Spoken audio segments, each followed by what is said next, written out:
Hello everyone, welcome to Moving to Night City, a Cyberpunk RED build show. This episode is part 2 of bringing the Star Fox franchise into the TTRPG of the dark future. This video focuses on Peppy Hare, the veteran member of the Star Fox team. Peppy Hare is an anthropomorphic rabbit that flew for years with his best friend James McCloud, Fox's father. After being betrayed by a member in their squad, Peppy escaped to tell James's son what happened and joined the new Star Fox team as an experienced pilot, insisting Fox be the leader. Since James's passing, Peppy has become a father figure to Fox, giving advice and looking out for him wherever he can. Now that I know about Peppy's past, I believe his defining features are that he's a veteran, and thus experienced, pilot. He takes on more of a support role than lead fighter. And finally, due to his survivability, I'm going to say his ACPA is pretty tanky. That last part is what I'm going to keep at the forefront of my mind while building Peppy's power armor. Assisted combat power armor was introduced in Interface Red Volume 5 in the Solo of Fortune 2045 supplement article. Step 1 is choosing a linear frame. I want Peppy to be the tank of the team. As such, I'm going to give him the Omega linear frame that has a body 16, 32 hit points, and +3 move. Next, it's onto the shell. And again, keeping in mind that I want him to be the tank, I want high stopping power.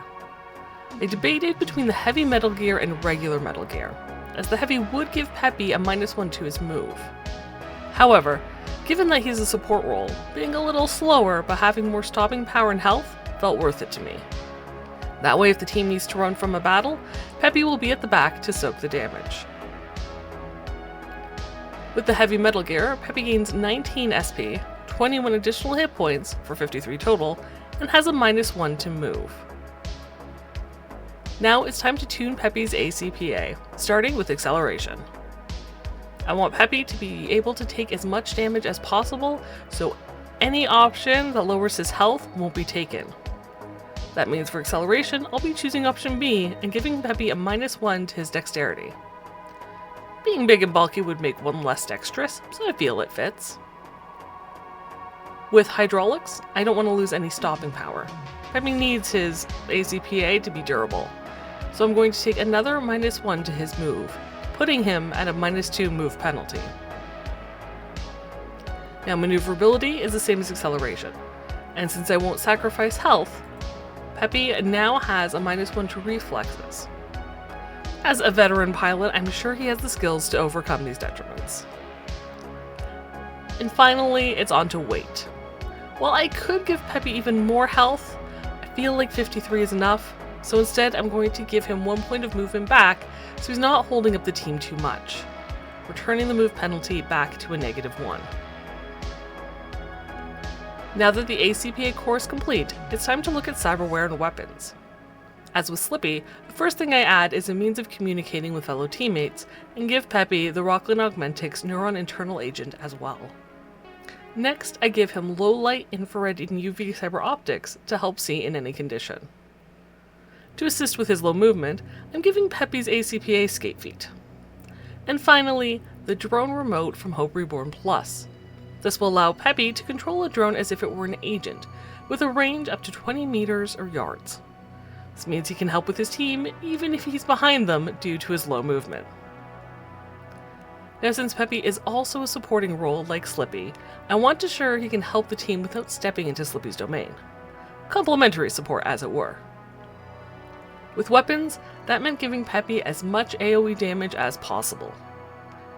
In addition to the Tektronika Russia BMG 500 Silver Edition that every Star Fox team member is given, I picked up 2 Toa Manufacturing Type R2 rocket launchers from Toggle's Temple DLC. These are standard quality rocket launchers that have a 2-shot capacity and can load 2 different types of ammunition, giving Peppy as much versatility as possible on the battlefield.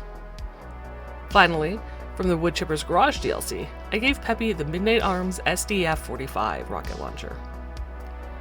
This weapon holds 4 armor-piercing rockets and fires 2 at a time. So while Peppy may be slow, his attacks have range and hit a wide area. With the ACPA completely created, it's time to figure out its pricing. To do so, we begin with a base of 4,000 EB, add the cost of the linear frame, shell, and the cost of each onboard weapon and cyberware. The total for Peppy's ACPA components reaches a whopping 41,500 EB. Then there's an additional 500 EB per onboard weapon and cyberware cost. Now we have 4 of the 6 slots in each section, costing an additional 4,000, bringing Peppy's total ACPA cost to 45,500 EB.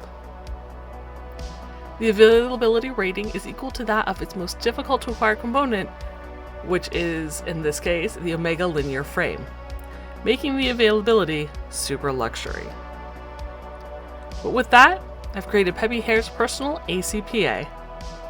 I hope you enjoyed the episode. Let me know what you thought of this build in the comments below and what changes you'd make. If you're a Chumba, be sure to like and subscribe.